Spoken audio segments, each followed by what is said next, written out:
June's PlayStation 5 reveal event was filled to the brim with hype, excitement, and lots of reveals. From the first look at the console itself, to new installments in hallmark PlayStation franchises such as Insomniac's Spider-Man and Ratchet & Clank series, as well as the long-anticipated follow-up to Horizon Zero Dawn, it was honestly amazing how much Sony managed to pile into only a single hour of content. With all of the big reveals, however, many games have sadly gone unnoticed, or at least not overly remembered. Today, we would like to shed some light on just a few games that deserve your attention, and why you might be interested in them come launch.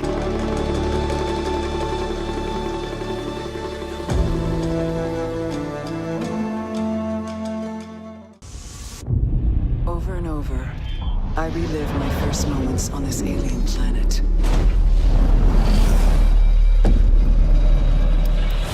Starting off the list is Returnal, a game from Resogun Creative's Housemarque Studios. The game's trailer opens with an ominous speech from our as-of-yet unnamed protagonist. This is where she reveals her situation. She's stuck in a time loop where every time she dies, the world around her changes, but there's also a cost to every death she endures. The game's premise isn't the most original, but the direction of the title's gameplay certainly seems to be intriguing. Thanks to in-engine gameplay footage, we can speculate that Returnal will be playing around with the conventions of the player's perspective. Much of the footage is shown to be from the standard third-person over-the-shoulder perspective, but quick flashes of gameplay also showcase the game in a top-down isometric point of view, as well as a couple of shots in the first person, possibly for hallucination sequences. The full extent of what these might possibly mean and how it will play into the game, as well as its mechanics, are unknown, but that's not the only thing to look forward to in Returnal. The game's art direction and landscapes are downright gorgeous, with the PS5 hardware clearly being put to good use. Within a short couple of minutes, we see dank rainforests, reddish desertscapes, and multiple caves and dungeon-like arenas. Enemy design also seems to be on point as well, with the appearance of these hostile enemies definitely eliciting discomfort and fear in many. Thanks to Housemarque's previous games, most notably Resogun, it's safe to assume that these arenas will be put to great use, with heavy reliance on player reflex and skill.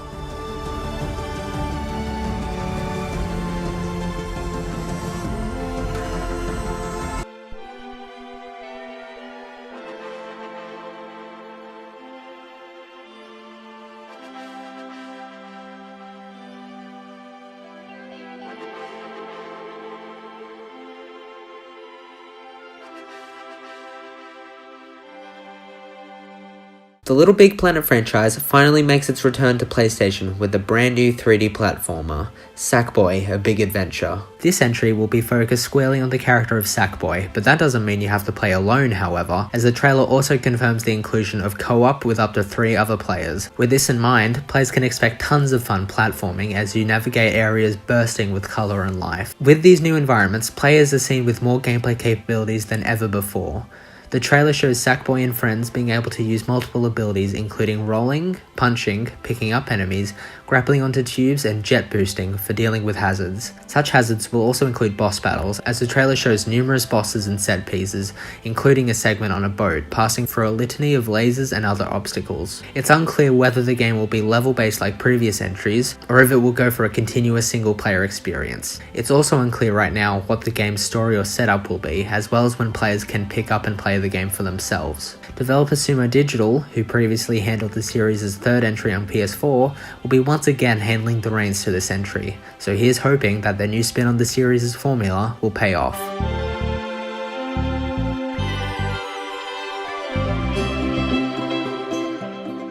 Ember Lab Studios gives us serious Studio Ghibli vibes with its stunning Asian aesthetic that is absolutely full of colour and life in its newest title, Kana: Bridge of Spirits. It follows Kana, a young spirit guide who is on a mission to uncover the mystery of what happened to a once lively ancient village and find the mountain's sacred shrine. She is accompanied by little creatures called Rot, who are very reminiscent of the little creatures in Miyazaki's Spirited Away. Kana is able to guide the Rot with her magical staff to manipulate the environment, solve puzzles, and purify the land from its corruption. Players will discover more Rot as they explore the game's dense open world full of large forests and mountains. After purifying the corruption, players are able to explore the surrounding area and find new things to discover.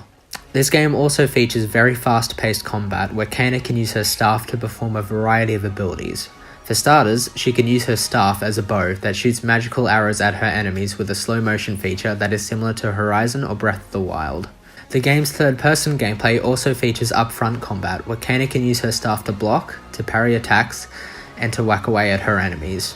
This is the perfect game to fully illustrate the strengths of the PlayStation 5's powerful SSD, with numerous particle effects happening on screen at once. This game also uses immersive haptic feedback for the DualSense controller, such as simulated string resistance with Kana's bow. Players will be able to get lost in the beautiful world of Kana this holiday on the PlayStation 5.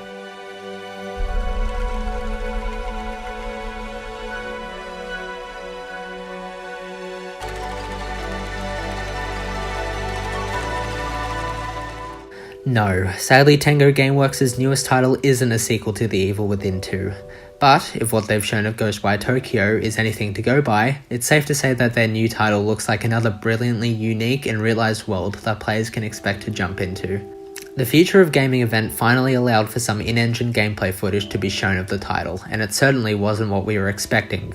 Instead of typical guns and swords that one may expect from the premise, Ghostwire's combat is very much a blend of magic with a new cyberpunk aesthetic to spice things up.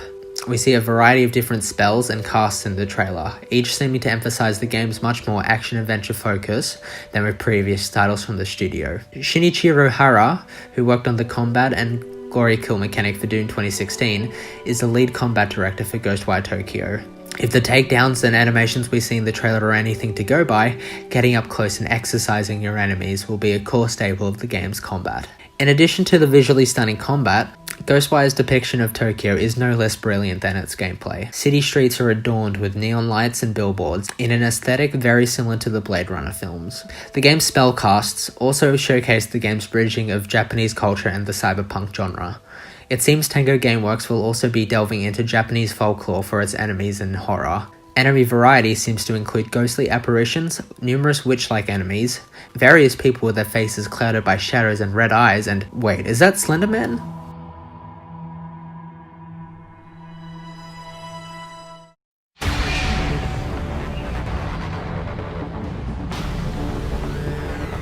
Godfall was the first PlayStation 5 launch title to be announced last year at the Game Awards. Its announcement trailer showed off stunning visuals, with characters clad in epic armor sets and wielding massive weapons up against a monstrous storm. Godfall's newest trailer, whilst not maintaining the same fantasy-esque tone as its announcement, still looks to be advertising an experience that is fun alone, but downright diabolical with a party. The trailer's gameplay showcases fast-paced third-person melee combat with an emphasis on combos and high amounts of damage. In terms of appearance, it's not too dissimilar from 2018's God of War, just much faster in an attempt to cater towards co-op and high replayability. Developer Counterplay Games have said that this will be a looter slasher, a unique spin on the looter shooter genre that its publisher, Gearbox, have cultured with its Borderlands franchise, as well as other franchises such as Destiny and The Division. Loot progression will be primarily based around what weapons and abilities you choose, which all stem from Valor Plates. These items will change not only how you look with your unique armor sets, but also how you play and what mythical abilities you will have at your disposal. The world of Godfall itself is said to be split into 5 realms, each based off a unique element, such as water, earth, fire, and more. However, the game's story is that of a hero's quest to save these realms from collapsing together, which will spell the end for all. This is where you come in, a remaining member of the world's Valorian Knights, who seem to be dedicated to stopping the apocalypse once and for all. Godfall will be coming to PS5 at its launch, and seems to be the perfect launch title to incentivize those who want a new and unique loot-based experience on a brand new console.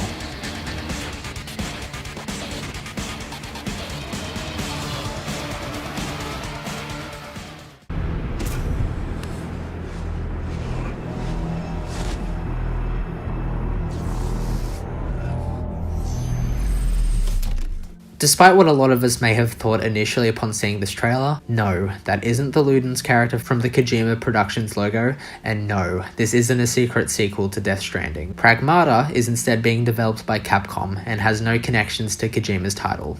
Death Stranding comparisons aside, it can definitely be said that Pragmata's announcement trailer was easily the most ambiguous reveal of the event and left us with the most questions out of anything else shown. The trailer opens with a lone astronaut wandering through an abandoned New York. After using a mysterious device that shoots particles into the sky, he tracks down another survivor, a little girl, who appears to have found a holographic little friend to play with. It's hard to say whether the dynamic between the two is paternal or that of a guardian figure, but it's clear that it extends beyond moments of connection, as the girl also appears to assist in action segments as well. In the trailer, we see her create a net in the astronaut's backpack to save them from the satellite falling through the sky. We then see the pair warped through the artificial sky barrier and onto the moon, and this is where we see the Earth truly in the horizon. We haven't seen any gameplay yet, but it wouldn't be a surprise if we end up receiving a mix of more exploration-based gameplay with some emphasis on high-octane platforming. Guns don't seem to be at the forefront of this game's presentation either, so it wouldn't be surprising if gameplay is much less combat-focused than previous Capcom games.